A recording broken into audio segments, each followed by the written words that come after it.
প্রত্যেক মানুষের জীবনে কর্মব্যস্ততার মাঝে খানিক অবকাশ চাই, যা তাকে নিঃশেষ হওয়া থেকে বাঁচাবে। কম বয়সী এক ট্যাক্সি চালক বুঝিয়ে দিল গল্পের নায়ক সন্তোষকে, যে নিজের প্রেমিকাকে বলার অবকাশটুকু পেল না বলে সে হারিয়ে গেল চিরজীবনের জন্য, সন্তোষকে একেবারে নিঃস্ব করে দিয়ে। নারায়ণ গঙ্গোপাধ্যায়ের একটি চমৎকার ছোট গল্প ট্যাক্সিওয়ালা। বন্ধুরা শুনুন, ভালো লাগবে কথা দিচ্ছি। ট্রেনটা অসম্ভব লেট করে যখন শেষ পর্যন্ত হাওড়া স্টেশনে ইন করলো, তখন রাত 11:30। কিন্তু ঘড়িটার দিকে চাইবার মতো মনের অবস্থা তখন সন্তোষের ছিল না, চোখেরও নয়। দুদিন অসম্ভব খাটনি গেছে বিয়েবাড়ির। 1000খানেক লোককে পরিবেশন করে সমস্ত মেরুদণ্ডে টনটনে একটা তীব্র যন্ত্রণা। কাল দোতলার বারান্দায় যেখানে শুতে হয়েছিল, সেখানে এক ফোঁটা হাওয়া ছিল না। সামনের নারকেল গাছের সার মরা মরা জ্যোৎস্নায় নিশ্চল হয়ে দাঁড়িয়েছিল সারা রাত। অগত্যা মশারিটা তুলে ফেলতে হয়েছিল, আর মশার কামড়ে চমকে চমকে জেগে উঠে দেখতে হয়েছিল চাঁদ ডুবছে, তারা অস্ত যাচ্ছে, এক একটা উল্কার তীর ছুটছে অন্ধকারের অনিশ্চিত লক্ষ্য ভেদ করতে। আর বারবার মনে হচ্ছিল, কাল কেতকীর বিয়ে হয়ে গেল। বিয়ে হওয়াটা অবশ্য বড় কথা নয়, তারও চাইতে বেশি করে মনে হচ্ছিল এই বিয়েতে সেই সবচেয়ে বেশি খাটল। 3 দিন ছুটি নিল অফিস থেকে, পৌঁছল মেদিনীপুরে। নগেন কাকা খুশি হয়ে বললেন, যাক, সন্তোষ এসে গেছে, আর ভাবনা নেই, মাথা থেকে বোঝা নেমে গেল আমার। সন্তোষের এই এক অসাধারণ কীর্তি। আত্মীয় মহলে, পরিচিতদের এলাকায় সে নামজাদা পরিবেশনকারী, বিখ্যাত খাঁটি। এমন জনশ্রুতিও আছে যে সাহায্য করবার একজন লোকও যদি না জোটে, তাহলেও সন্তোষ একাই একটা বিয়ে, একটা শ্রাদ্ধ কিংবা জাঁকালো কোনো অন্নপ্রাশনের দায় মিটিয়ে দিতে পারে। আর এ সম্পর্কে সন্তোষেরও এক অদ্ভুত উৎসাহ আছে। ইংরেজিতে যাকে বলে মিশনারি জিল। কাউকেই সে না করে না। আত্মীয় স্বজন থেকে অফিসের বন্ধু পর্যন্ত সকলের ওপর তার সমদৃষ্টি। কোন ছেলেবেলায় সে প্রথমে কাজে হাত পাকিয়েছিল, তারপর থেকে আর বিরাম নেই। এই 32 বছরের ভিতর বাংলাদেশের অর্ধেক লোককে সে পরিবেশন করেছে। আর 10 বছরের মধ্যে আশা করা যায় কেউই আর বাকি থাকবে না। কিন্তু কেতকীর বিয়ের পরিবেশনে এত কষ্ট হবে সন্তোষে কথা ভাবতেও পারেনি। বিয়ের খবর যখন এলো, তখন প্রথমটা ধক করে উঠেছিল বুকের ভেতর।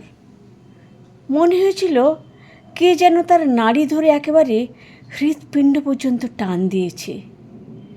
যন্ত্রণায় সমস্ত অনুভূতি ভোঁতা হয়ে গেছিল।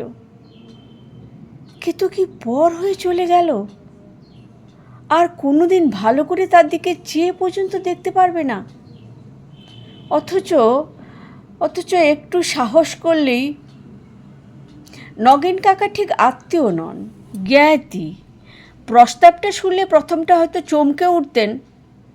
এত বেশি মেশামেশি, সম্পর্কটা এমনই ঘনিষ্ঠ যে বিশ্বাসই করতে চাইতেন না গোড়ায়। তারপর ভেবে দেখতেন, না, এমন বিয়ে অসম্ভব নয়, সম্পর্কে বাঁধে না। বয়সে বছর 12 তফাৎ হতো। কেতকীর বয়স 20-র বেশি নয়, কিন্তু 12 বছরের ব্যবধান এমন একটা মারাত্মক বাধা হতো না। এর চাইতে ঢের বেশি বয়সের তফাৎ হয় আজকাল। 30-এর ঘরে না পৌঁছে একটা ভালো রকম কাজকর্মে একটু না থিতিয়ে এ যুগের তো অধিকাংশ ছেলেই বিয়ের পিঁড়িতে বসতেই সাহস পায় না। সবই হতে পারত, কিন্তু কেতকী তাকে অপছন্দ করত? না, কলকাতা থেকে যখনই মেদিনীপুরে গেছে, নতুন গান দুটো তার শেখাতেই হয়েছে কেতকীকে। পড়িয়ে দিতে হয়েছে আইএ ক্লাসের পড়া। ইংরেজিতে এমএ ফেল সন্তোষ নিজের গৌরব রক্ষা করবার জন্য প্রাণপণে কেতকীকে ইংরেজি শিখিয়েছে। কতদিন কেতকী বলেছে, সত্যি সন্তোষদা, কি সুন্দর ইংরেজি লেখেন আপনি। দীর্ঘশ্বাস ফেলে সন্তোষ ভেবেছে, শুধু ইউনিভার্সিটিটাই তার কদর বোঝেনি। কিংবা গান পরিবেশনের মতোই বন্ধুমহলে গানেরও তার নাম আছে। এমন কিছু বড় ওস্তাদ সে নয়, কিন্তু সবাই এক বাক্যে বলেছে খাসা মিঠে গলা সন্তোষের। আর তার গান শুনতে শুনতে কেতকী কতবার মুগ্ধ চোখে চেয়ে দেখেছে তার দিকে। সুর তুলতে ভুলে গিয়ে তাকেই দেখেছে বসে বসে। কি চমৎকার আপনি গাইতে পারেন সন্তোষদা। আর তখন সন্তোষ ভেবেছে, বেশ মেয়েটি, রং ধবধবে নয়, কিন্তু উজ্জ্বল স্নিগ্ধতা আছে। বড় বড় টানা চোখ, পাতলা ঠোঁট, মিঠে মুখের ডোলটি যখন ভিজে চুল মেলে দেয়, তখন কোমর ছাপিয়ে অনেক নিচে নেমে আসে। চমৎকার মেয়ে। কেতকীকে কিছু বলা যায় না? না একেবারে নগেন কাকাকে মনস্থির করা যায়নি। প্রত্যেকবার মেদিনীপুরে এসেছে আর ভেবেছে এবার নয়, পরের বার। আর এমনি করেই কেটে গেছে 2 বছর। সন্তোষের আর সময় হয়নি। শুধু এক বর্ষার সন্ধ্যায় সুযোগ এসেছিল। দোতলার ঘরে তখন আর কেউ ছিল না। গানটা সবে শেষ হয়েছিল। আজি ঝড়ের রাতে তোমার অভিসার, আজি ঝড়ের রাতে তোমার অভিসার। সুরের মূর্ছনা তখনও ছড়িয়েছিল চারদিকে। তখনও বৃষ্টির শব্দে ঝংকার বাজছিল, পরাণ সখা বন্ধু হে আমার। কেতকীর মগ্ন চোখের দিকে চেয়ে সন্তোষ বলেছিল, তোর সঙ্গে একটা কথা আছে কেতকী। কী কথা সন্তোষদা? শেষ মুহূর্তে আটকে গেল। আজ থাক, পরে একদিন বলবো। আর তারপরেই ছাতা মাথায় দিয়ে নিজের রক্তের দোলা বুকের ভেতরে অনুভব করতে করতে জল কাদা ছপছপিয়ে নিজেদের বাড়িতে ফিরে এসেছিল সন্তোষ। আর পরের দিন ফার্স্ট ট্রেনে তাকে কলকাতায় ফিরে আসতে হয়েছিল। লগ্ন এসেছিল, চলে গেল, আর তার দাম মিটিয়ে নিতে হলো কড়াই গণ্ডায়। বিয়ের খবরে যন্ত্রণায় নিশ্চল হয়ে বসে থাকতে হলো কিছুক্ষণ। একবারের জন্য মনে হয়েছিল এক্ষুনি ছুটে চলে যায় সে মেদিনীপুরে, নগেন কাকার কাছে গিয়ে চিৎকার করে বলে, না না, এ কিছুতেই হতে পারে না। কিন্তু 2 বছরের ভেতরে যে এতটুকু সংকোচের আড়াল সরাতে পারছিল না, তার পক্ষে এতখানি জোরের সঙ্গে নিজের দাবি পেশ করা সম্ভব হলো না। কিছুই হলো না। কেতকী হারিয়ে গেল চিরকালের মতো। 2 দিন পরে আবার পড়ল চিঠিটা। তখন যন্ত্রণাটা একটু ফিকে হয়েছে যেন। দেখল হলদে কাগজ, ব্রহ্মার ছবি, ছাপানো চিঠি, সব কিছুর সঙ্গে লাল কালিতে নগেন কাকার নিজের হাতের কয়েকটা ছত্র। বাবা সন্তোষ, 3 দিনের ছুটি লইয়া অবশ্য আসিবে। তুমি আমার সর্বাধিক বল ভরসা। আমার বুকে ছুরি বিঁধবে আর আমি যাব? অসম্ভব। দাঁতে দাঁত চেপে প্রতিজ্ঞা করল সন্তোষ, না, কিছুতেই নয়। কিন্তু বিয়ের দিন ক্রমশ এগিয়ে এলে হলদে চিঠির সেই লাল তারিখটা চোখের তারায় এসে যেন স্থির হয়ে রইল। সন্তোষের অবচেতন পরিবেশনকারী মন ধীরে ধীরে সজাগ হয়ে উঠতে লাগলো। তুমি না গেলে চলে? তুমি ছাড়া কি এত বড় একটা কাণ্ড মিটতে পারে ঠিক মতো?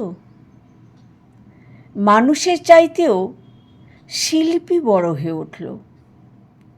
সন্তোষের মধ্যে জেগে উঠল সেই বিখ্যাত দুর্ধর্ষ পরিবেশনকারী, যে 32 বছরের মধ্যেই বাংলাদেশের অর্ধেক মানুষের পাতায় হাতা উপুড় করে দিয়েছে। সন্তোষ 3 দিনের ছুটি নিল। শুধু পরিবেশন করল না, 7 পাকের সময় বরের পিঁড়ি পর্যন্ত ধরতে হলো তাকে। আর তারই চোখের সামনে কেতকী মালা পরিয়ে দিল কোন এক অনুতোষ মুখোপাধ্যায়ের গলায়।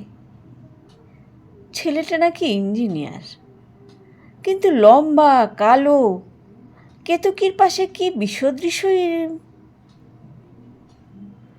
আর সব চুকে বুকে গেলে অসহ্য গরমে বাড়ির দোতলার বারান্দায় সে বিছানা পাতল। হাত পাখায় ক্লান্তি ধরল। সেদিন আবার বাড়ির ইলেকট্রিক লাইন খারাপ। মশারি তুলে দিল। সারা রাত মশায় কামড়ালো। নারকেল গাছগুলো ভাঙা চাঁদের রাঙা আলোয় স্থির অনড় হয়ে রইল। আর ছাড়া ছাড়া ঘুমের মধ্যে চেয়ে চেয়ে দেখল ধীরে ধীরে তারাগুলো ডুবতে ডুবতে পোড়া ছাইয়ের মতো আকাশে অদৃশ্য হয়ে যাচ্ছে। আরও কিছু বাকি ছিল। দুপুরে বরকনে বিদেয় হলে তারপর শেষ ট্রেন। ইলেকট্রিফিকেশনের জন্য অসম্ভব লেট। হাওড়ায় পৌঁছল রাত 11:30টায়। তখন সারা শরীরে যেন হাজার মন বোঝা। তখন চোখের সামনে স্টেশনের নিয়ন আলোগুলো একবার বন্যায় উচ্ছ্বাসের মতো আছড়ে পড়েই ঘুমের অন্ধকারে তলিয়ে যেতে চাইছে। প্ল্যাটফর্মের বাইরে বেরিয়ে এলো টলতে টলতে।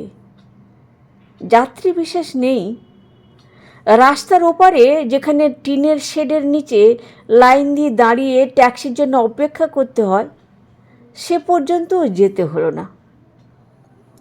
আধো ঘুমের মধ্যেই সন্তোষ দেখল উজ্জ্বল হলুদ রঙের একটা আলোর ফলক ধীরে ধীরে এগিয়ে আসছে। ট্যাক্সি, এই ট্যাক্সি! কোথায় যাবেন? খিদিরপুর। অত দূরে? শরীর আর বইছে না, এখানেই শুয়ে পড়তে ইচ্ছে করছে। জড়ানো গলায় সন্তোষ বললে, 1 টাকা বেশি দেব না হয়? বেশি চাই না, মিটারেই দেবেন, উঠুন। ধন্যবাদ। দরজাটা ট্যাক্সিওয়ালাই খুলে দিয়েছিল। কোনো মতে উঠে ঝুপ করে বসে পড়ল সন্তোষ। তারপর স্টেশনের কয়েকটা আলো 2-1 মিনিট ছায়াবাজির মতো নাচল চোখের সামনে। হাওড়ার ব্রিজ যেন রূপকথার দৈত্যের মতো দুধারে পা ফেলে দাঁড়ালো। গঙ্গা থেকে এক ঝলক হাওয়া এসে মুখে পড়ল। তারপর সন্তোষের ঘুমটা আচমকা ভেঙে গেল। সহজে ভাঙত না। ট্যাক্সির দুধারে জানলা দিয়ে হাওয়া আসছে। কালকে রাতে কোথাও এক ফোঁটা বাতাস ছিল না। নারকেল গাছগুলোর একটা পাতা পর্যন্ত কাঁপছিল না। ক্লান্তির সঙ্গে অসম্ভব গরমে বসে যেন দম আটকে আসছিল। কিন্তু এই রাতে হাওয়ায় সন্তোষের ঘুম ভাঙল। অসহ্য অতিরিক্ত হাওয়া, যে হাওয়ায় কান ভোঁ ভোঁ করে, যে হাওয়া মুখের ওপর আঘাতের মতো এসে লাগে, যে হাওয়ায় দম বন্ধ হয়ে যেতে চায়। সন্তোষ জেগে উঠেছিল। একটা শারীরিক কষ্টের মধ্যে ঘুম ভেঙে গিয়েছিল তার। তারপর তার চোখের দৃষ্টি পড়ল সামনে, স্পিডোমিটারের গোলাকার উজ্জ্বলতার দিকে। কাঁটাটা 50-এর ঘর ছাড়িয়ে গেছে। তীরের মতো ছুটছে ট্যাক্সি। এ কী কাণ্ড! স্টিয়ারিংয়ে হাত রেখে পাথরের মূর্তির মতো বসে আছে ট্যাক্সিওয়ালা। শুধু বাতাসে তার চুলগুলোর ঝড় উঠছে। হাওয়ার স্রোতে সন্তোষের কথাটা ভেসে গেল, সে শুনতে পেল না। আতঙ্কে রক্ত জমে গেল সন্তোষের। হাওড়া থেকে খিদিরপুর অনেক দূরে, সে কথা ঠিক, তবু রাত্রির ফাঁকা রাস্তায় কতটা সময় লাগতে পারে? 25-30 মিনিট। সন্তোষ দেখল রাত 12:15 বেজে গেছে, কিন্তু খিদিরপুরের কোনো চিহ্ন নেই। শুধু খিদিরপুর কেন, কলকাতায় নিশ্চিহ্ন হয়ে গেছে দুপাশ থেকে। একটা আলো নেই কোথাও। পশ্চিমে অনেক দূর পর্যন্ত তারা ভরা আকাশের কোণায় লাল টকটকে ভাঙা চাঁদ, দুধারে কালো মাঠ, আর ঝাপসা গাছপালা থেকে হু হু করে দুঃসহ বাতাস। আর স্পিডোমিটারের কাঁটা ক্রমে 60-এর ঘরে। গুন্ডা, খুন, রাহাজানি! ভাঙা গলায় চেঁচিয়ে উঠল সন্তোষ। ও মশাই ট্যাক্সিওয়ালা, কি করছেন আপনি? ট্যাক্সিওয়ালা মুখ ফেরালো। হাওড়া স্টেশনে ঘুমের ঘোরে যাকে লক্ষ্য করা হয়নি, ড্যাশবোর্ডের আলোয় আরও অস্পষ্ট, আরও আবছা দেখল তার মুখ। শুধু বোঝা গেল সেও ছেলে মানুষ, বয়স তার 30-এর বেশি নয়। মৃদু হেসে ট্যাক্সিওয়ালা বললে, খুব ঘুমিয়ে পড়েছিলেন, জেগেছেন? জেগেছি বই কি, কিন্তু এ কোথায় চলেছেন আপনি? এ তো খিদিরপুর নয়। না, খিদিরপুর নয়, ডায়মন্ড হারবারের রাস্তা। ডায়মন্ড হারবার কেন? এমনি। ট্যাক্সিওয়ালা মৃদু হাসল। এমনি? বুঝতে আর বাকি রইল না কিছু। বিকৃত গলায় সন্তোষ চেঁচিয়ে উঠল, থামান, গাড়ি থামান, নইলে পুলিশ ডাকবো। এখানে গাড়ি থামালে কোথায় যাবেন আপনি? দুপাশে ফাঁকা মাঠ। আর পুলিশ? পুলিশ এর ত্রিসীমানে কোথাও নেই। সন্তোষ আর্তনাদ করে উঠল। কি চাও?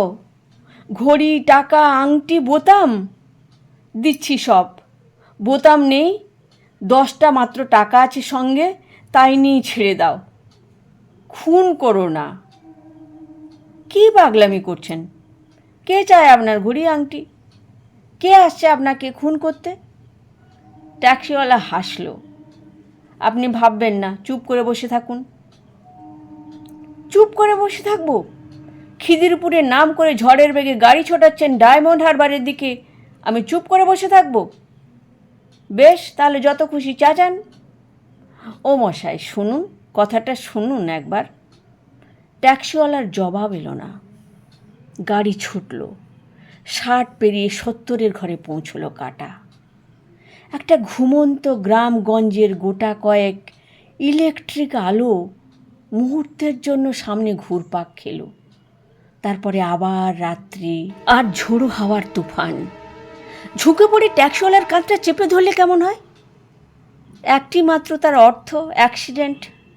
গাড়িটা উল্টে পড়বে কোনো খানাখন্দে, গিয়ে ধাক্কা দেবে কোনো গাছের সঙ্গে, তারপর তার চেয়ে অপেক্ষা করা ভালো।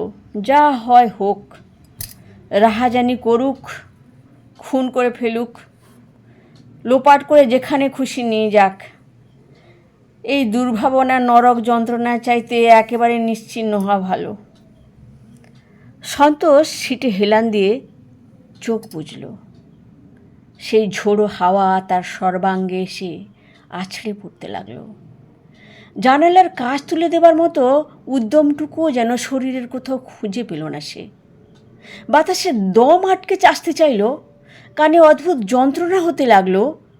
ছেলেবেলার বর্ষার কাঁসাই নদীতে একবার ডুবে যাওয়ার অনুভূতিকে নতুন করে আস্বাদন করতে করতে বাইরের অন্ধকারে এসে সন্তোষের চেতনাকে আত্মসাৎ করে নিয়ে গেলে। একসময় কে যেন ধাক্কা দিলে। সন্তোষ সেই ভয়ের স্মৃতি নিয়েই আর্তনাদ করে জেগে উঠল, কে কে? আমি ট্যাক্সিওয়ালা, খিদিরপুরে এসেছি, কোথায় যেতে হবে? সন্তোষের মনে হলো এখনও একটা স্বপ্নের পালা চলছে তার, কিন্তু স্বপ্ন নয়। নির্জন পথের ওপর ঝকঝক করছে ধারালো আলো।